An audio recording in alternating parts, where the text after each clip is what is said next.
Okay, so today's lecture is called Who Will Rescue These Kids? And it's about our environments that we spend time in online, how we devote our attention, and what this means for the next generation of kids growing up.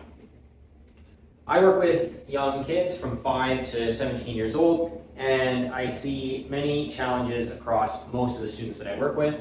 They are having struggles with creativity, with focus, with attention, with critical thinking and problem solving, just simple things like discipline, and they are always wanting to be somewhere else. So they're somewhere else mentally. And often I'll meet children who are very excited to try something new, but as soon as it gets into practice mode or problem solving mode, they sort of escape. They disconnect from the lesson. So they'll get started with coding, they'll have a wow moment, they'll be really excited, but as soon as it gets into building, they just want to leave and move on. And I kept seeing this pattern over and over and over again. And occasionally I would have a student come in who was sort of kept away from digital environments. Their parents don't have screens in the house, they don't have a tablet or an iPad, and the kid was sort of raised playing and being bored and whatever. And a lot of these kids are only children, but a lot of them have siblings too.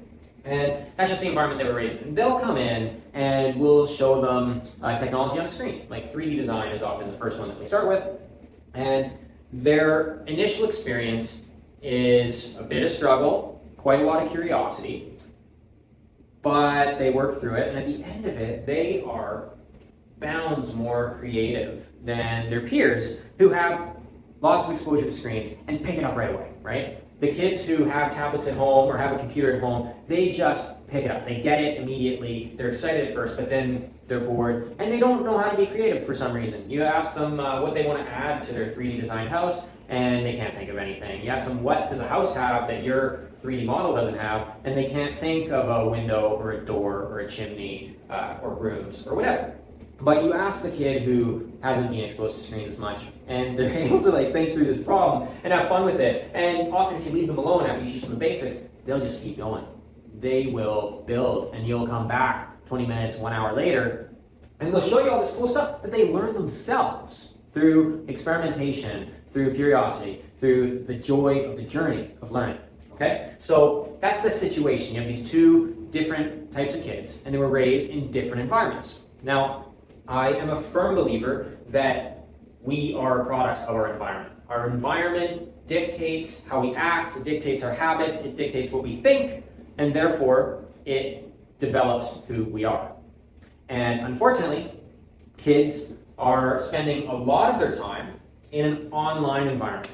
And this environment was built over the last, since it started, but especially over the last 15 years, it's being built to take advantage of us, right? Why is everything free? Well, because our attention is the revenue model, okay? If the company is free, it's often making money in a way that you can't really see so easily. And the biggest one is advertising, okay? If they're making money off of advertisement, then your attention is what they are paid to give to someone else, okay? And that can be quite manipulative. And it's catching our kids. All the platforms are fighting for the attention of children because they want to control that market in the future. So, for this lecture, we're going to break it down into 3 core chapters to think about, okay? Okay. So, kids, environments,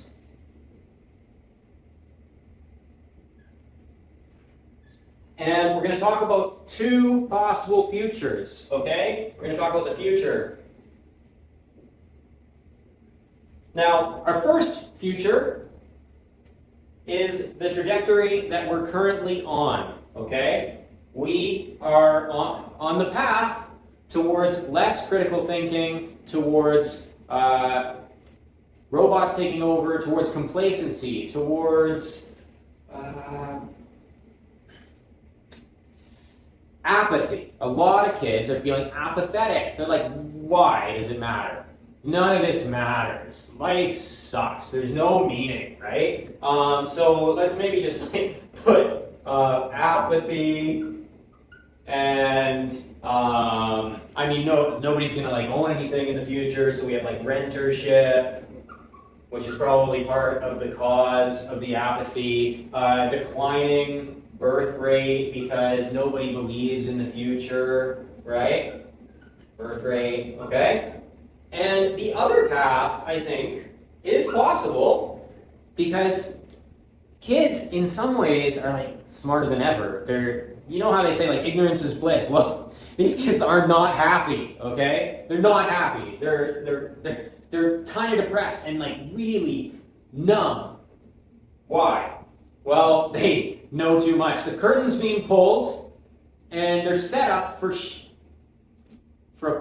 an unfulfilling life. Okay, so actually, they're very intelligent. And a lot of kids can adapt very quickly. They can adopt new tools. They can solve problems if they want to. If they care about something, they can. A lot of them are very strong leaders with a good moral compass. Okay? Moral standards. Okay? Adaptable. Creative. They could be creative. A lot of them are. And so there's two possible futures, and we're heading in this direction because our ship is already sailing towards this road, where basically, unless you are in a top percentile of income, then there's no chance you're going to own anything. So you're going to be a renter for life. You're going to have to pay subscriptions for everything, including your house. Who knows, maybe your groceries. And that's like nouveau slavery, right? So that's the future we're heading down. And I'm hoping that we can have a better future.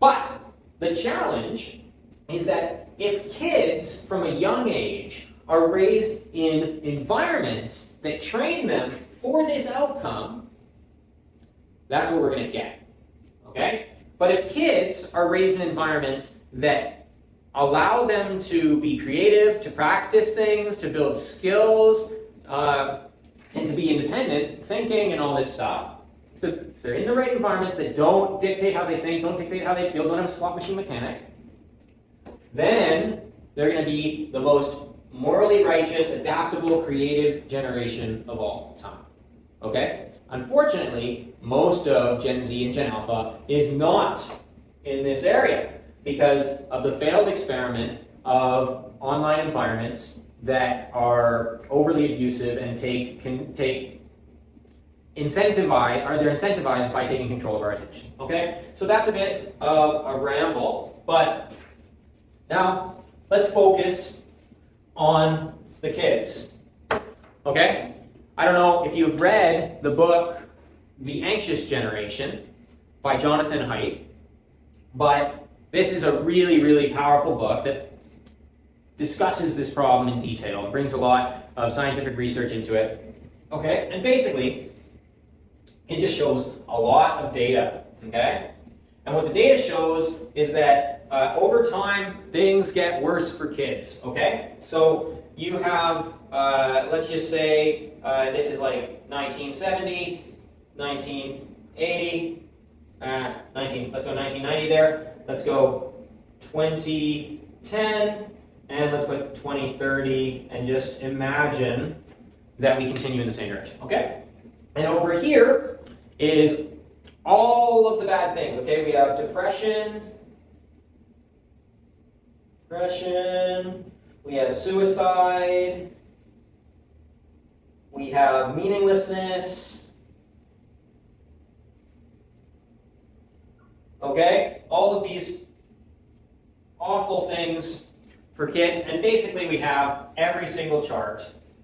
Looks like this, and about 2010 hits, and it starts to go up, okay? Suicide rates for teenage girls has tripled, I think, since 2010. Depression, similar. Boys and girls deal with this differently, but goes up, right? And we have a few key dates here that are important to understand. Okay? We have, in 2007, we have the iPhone. Is that right? iPhone. In 2010, we have Instagram and the front-facing camera. Okay, what does the front-facing camera do? Well, it allows you to look at yourself a lot, okay? And now you're looking at yourself and you're comparing it to the social media feed, okay? So that's, iPhone originally was a very useful tool. Jonathan Haidt calls it a Swiss Army knife that does everything, but it didn't really have all the apps. Instagram comes out and it's social media, it's craze, okay? In 2018 to 2022, we kind of have this like TikTok and YouTube Shorts thing, okay? TT and Shorts. Why are those bad?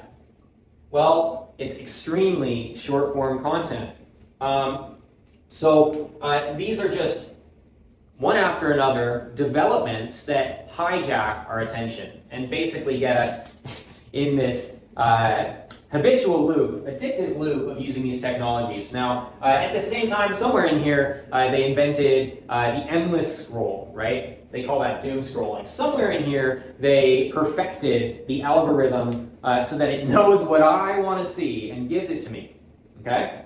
So, all these things are compounding and catching us. And so, if your answer is that kids need to learn willpower, well, it's just no. It's not going to help very much. That's going to take a lot of willpower to say no to the perfect machine that's made to cut out that willpower, right? Okay, so that's the data for depression, suicide, mental illness, all these things. And it correlates very strongly with the introduction of social media. Social media is it creates a lot of comparison dynamics. It's sort of antisocial in a way. But pretty recently, we have this explosion of shorts. And I don't know if you have gotten caught in it yourself, but if you have, then you know that the short content mechanism, it's a trap, okay?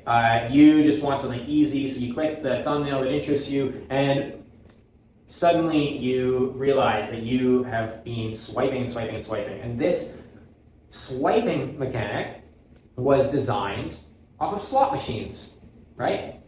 You get something good, something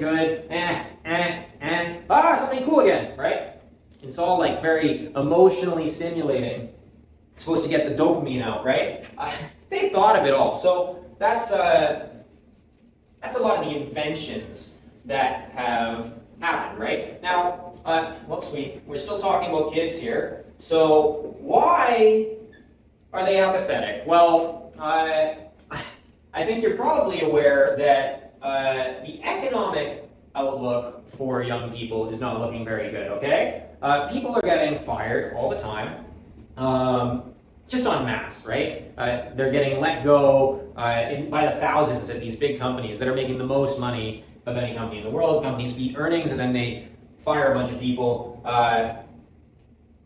It's happening really fast, and they're saying that AI is going to exacerbate this issue, which is pretty clear, okay? At the same time, when you look at people's purchasing power, their ability to buy things, it's kind of declining over time, okay? So the real income over time, so inflation-adjusted income over time is like this, okay? And if you look at everything else, you have like house prices.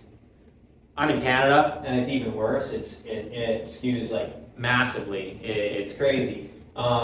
Speculative asset now, house prices. You have house prices, you have groceries, you have gas, okay? Childcare has gone up similarly to house prices. So the cost of living is going up dramatically, and people are losing jobs at the same time. And this is sort of the same scale, like 1980 until today, 2025, okay? So that is another issue with that the kids are facing. They're basically seeing this and saying, well, I grew up in, a lot of them are saying, I grew up in this beautiful Western society. I had a good upbringing in Canada, or the US, or somewhere in Europe, or wherever they grow up. They're seeing that even if they work their butts off, they're never going to be able to have a house. They're going to be renting for life, and so they're never going to be able to have kids and provide them with the same quality of life that they were raised with. And they think of that with nostalgia, and they think it's impossible. So they feel duped. So that's part of the apathy thing. At least I suspect that's a big reason. Okay. So now let's talk about the environments.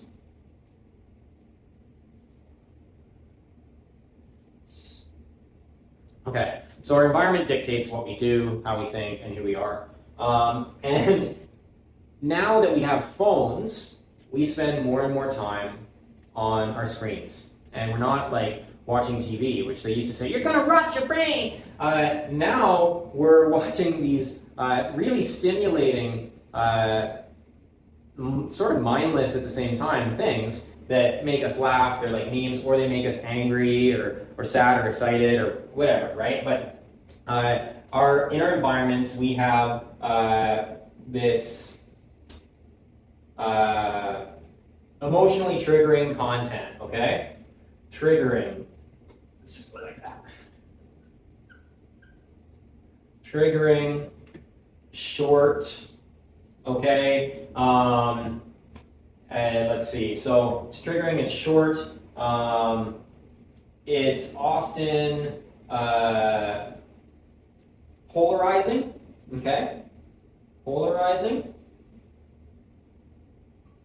Okay. It's often emotional. It's often materialistic, like it'll look really nice. People will be on nice vacations, driving nice cars, wearing expensive clothes, whatever, working good jobs, right? Materialistic. It's happy, like it's a positive spin on everything. So everybody's successful online, right? Successful. It's very sales oriented. A lot of people don't realize that everybody online is selling you something. So even me, why am I making this? Because I'm trying to sell you this idea, this theory that this is a problem. I'm also trying to build a solution to this. So if you're interested, if you're a parent especially or a teacher, go check out knoxus.net. I'm trying to sell you something here. And it's the idea that this needs to change. Like, we need to fix these environments if we're going to ever solve this problem. Otherwise, Gen Z will be the first sign of mega decline. Gen Alpha's got it even worse. And whatever we call the next one is going to be in a horrible condition. And nobody's going to end up having kids unless they're dumb and incapable of caring for them, right? So they're successful, and often they're acting, and I said it's sales focused, right? So that's a lot of our online environments right now. Let's see. It's also comparative.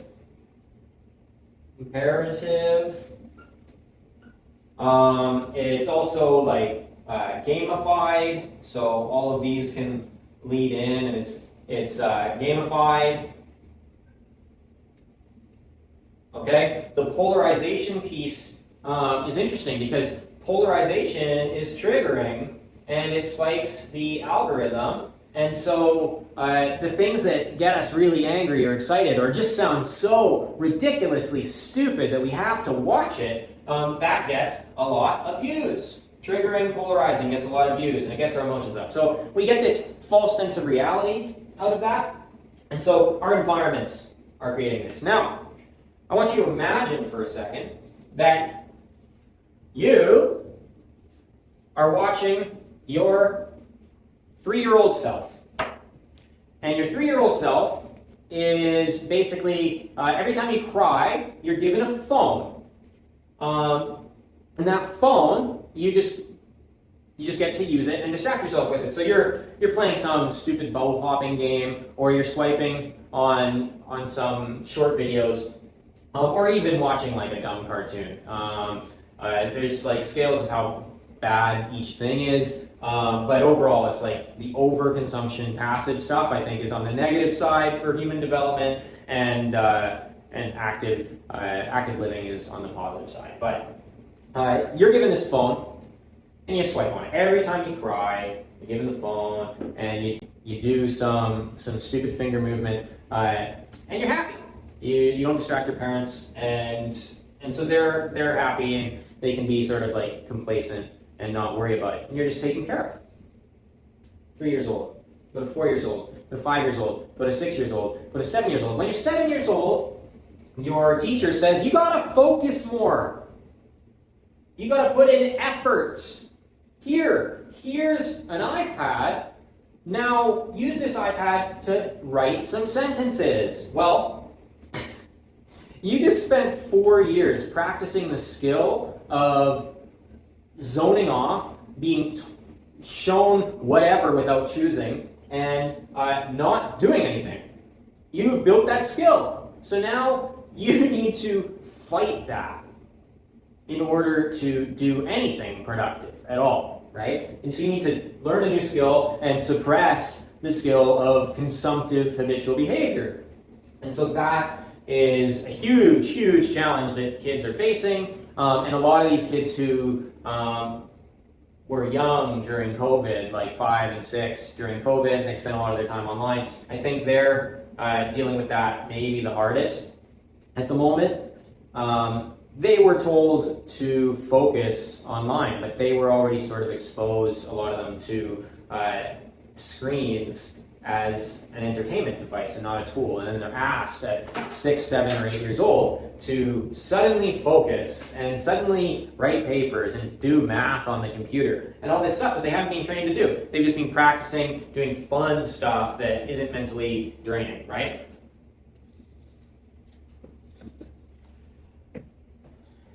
Okay, so these tools were designed by geniuses and business people to hijack our attention, right?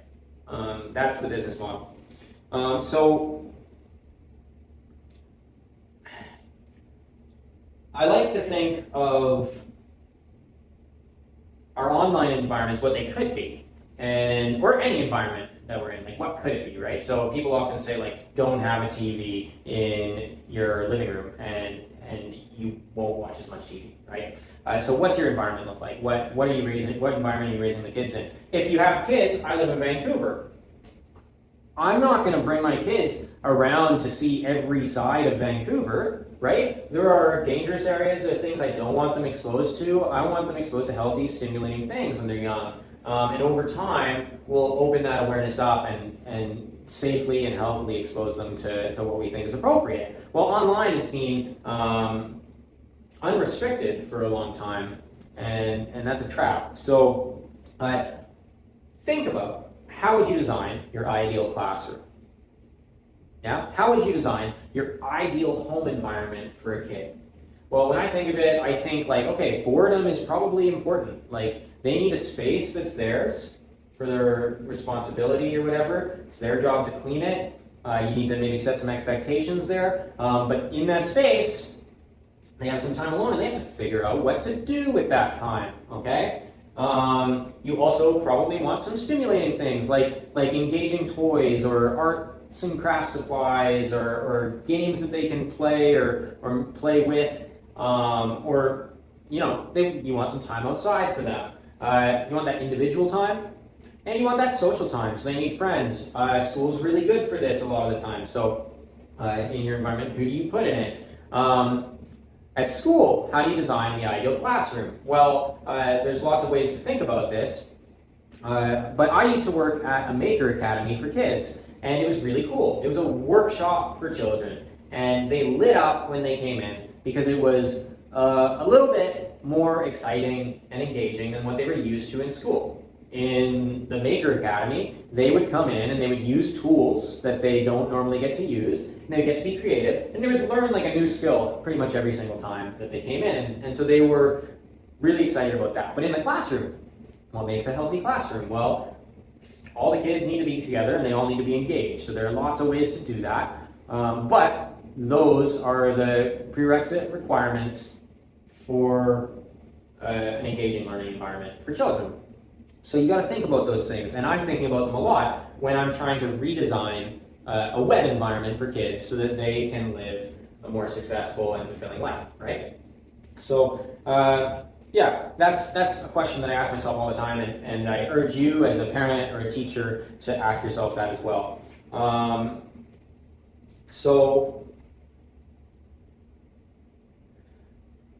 What does this like short content, it's polarizing, emotional, triggering content, materialistic, acting, what does this all do to our brain? Well, it makes us want things that are superficial. It causes for like rapid context switching. So we're constantly switching from thing to thing. It's like next. So when are we going to focus, right? It's very high stimulation and low effort. You just learn this move and you're good, right? So it's doing all these things. And that's why maybe like a Disney movie is more appropriate in terms of like outcome from screen time than spending time on YouTube Shorts. Because there's a narrative arc there. You have to engage with characters. You have to make sense of everything. You can see the storyline, the challenge, the overcoming, and maybe some moral in there.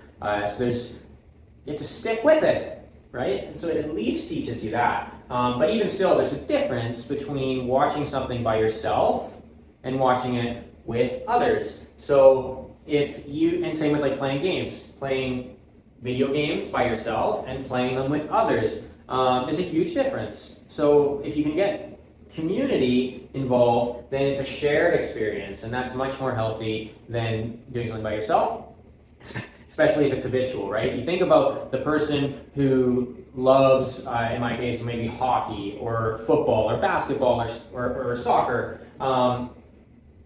If they're going home, like baseball has like 150 games a year, if they're going home every day to watch the baseball game and they're doing it alone, that sounds like a pretty miserable life to me. But if they come together every once in a while and enjoy the game with friends and they're all watching together, then that's a communal experience that can be emotional. You're all rooting for the same team, and there's probably some like tribal nature in there. I think there's some benefits to those, but yeah, there's a big difference between like long form content and short form content, and there's a big difference between watching things alone or playing things alone and doing things with others. It's also a bit more difficult to get the habitual addiction side of things if you're doing it in like a community environment, right?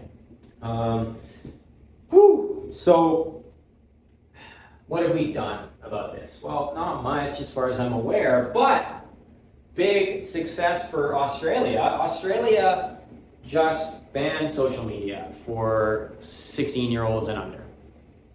I don't know all the details of this law. It's pretty new. Don't know what's going to come of it, if people are getting past it, but they deleted millions of accounts for young kids on lots of different social media platforms. And we are probably going to see the outcomes of this in the medium to long term, and it will have been a good decision. Hopefully we can see some of those metrics we talked about earlier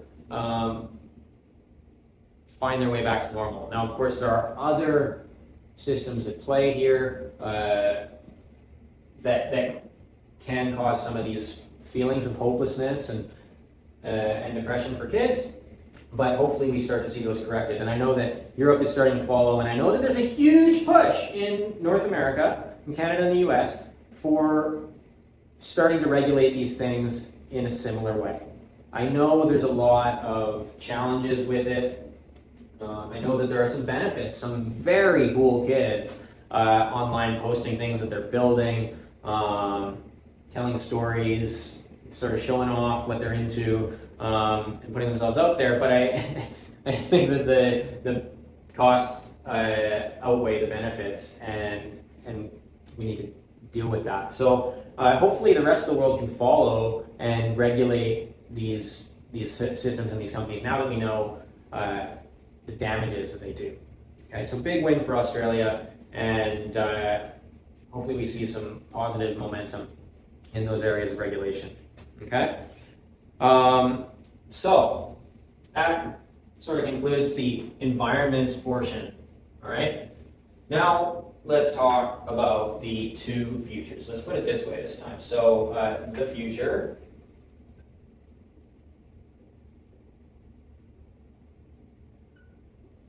Okay, so we have two possible directions. Oh my gosh. All right, the current trajectory that we're on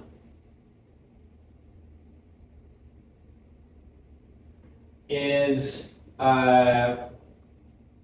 one where people are renting forever, right? Rentership. Now, changing our environments doesn't fix this directly. But it might help people build a more fulfilling life, right? We have apathy, depression, declining birth rate,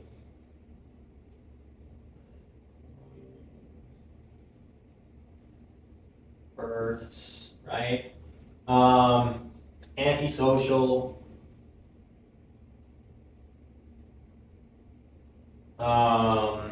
Polarized, right? There's such a right and wrong. There's no discourse between people that disagree. It's very polarized.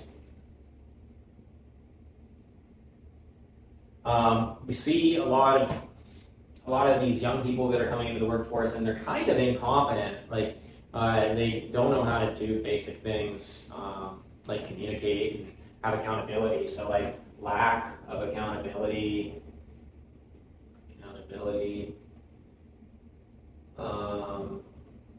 So there's all these challenges, and that's the current direction we're in. And there's a lot of reasons for it, but I think it starts with our environments if we want to solve any of these. The other possible future, which would require a shift in the way that we're sailing, is one where the kids are given a chance, right? So what if we set them up for success? Well, these kids learn quick, right? So they're adaptable. They're maybe curious. They're like righteous, rebellious a little bit. So that's actually a good trick if you want kids to sort of change their behavior, then especially like young teenagers, then frame it in a way that they're like rebelling against some archaic system, right? They're rebellious.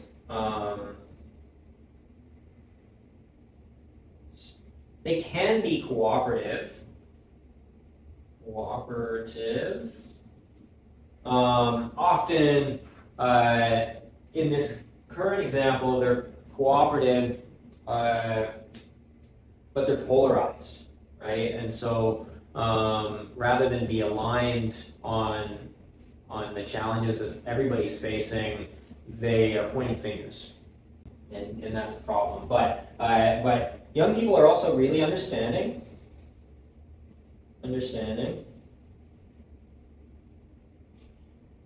and they have probably a better grasp on morality than any other generation before. So,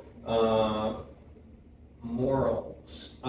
So, part of the reason maybe for the polarization is that they just think that like poor morals are unacceptable.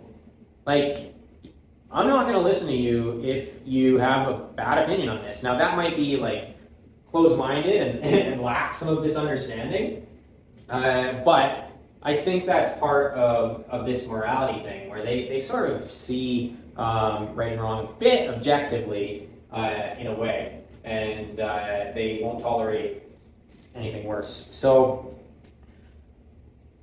So those are the two outcomes for kids of the future.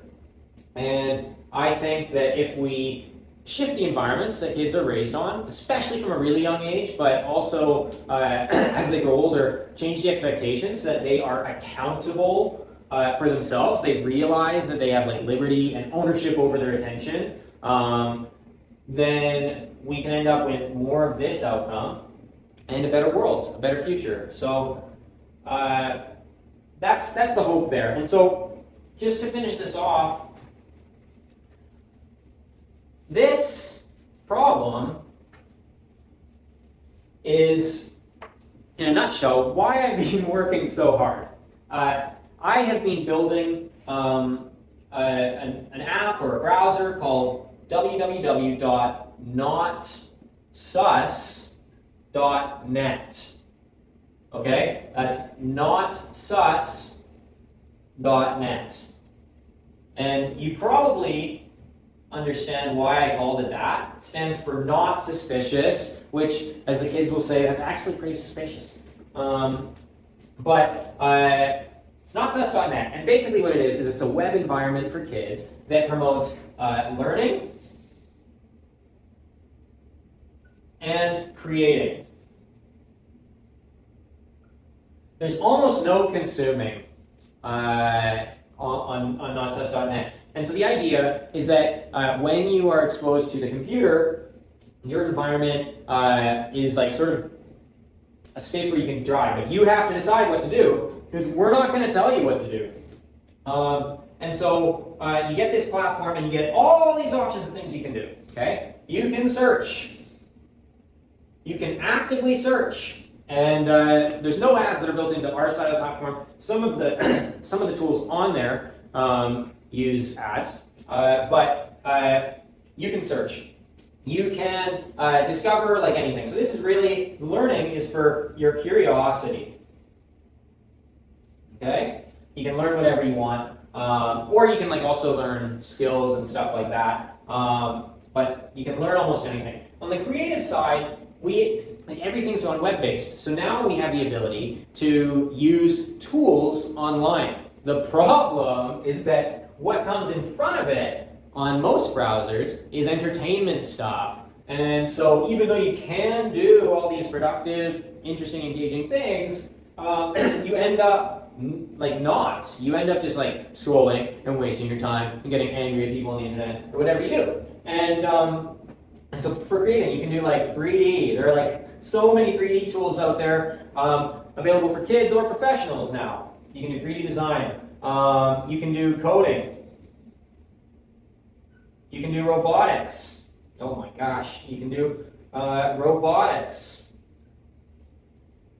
You can do video and photo editing.